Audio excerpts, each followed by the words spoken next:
measures to impose its call for a ceasefire in Gaza in order to stop the genocidal war being waged against Palestinian people and hold Israel accountable for its war crimes and crimes against humanity inflicted upon the Palestinians. Number 9, calls for the international community to take effective collective action to halt Israel's oppressions and brutalities and deliver justice to the Palestinian people. Number 10, calls for the immediate admission of the State of Palestine as a full member of the United Nations. Thank you, Mr. Speaker.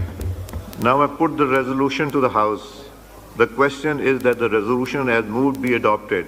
All those in favor of the resolution may say aye. Aye. All those against it may say no.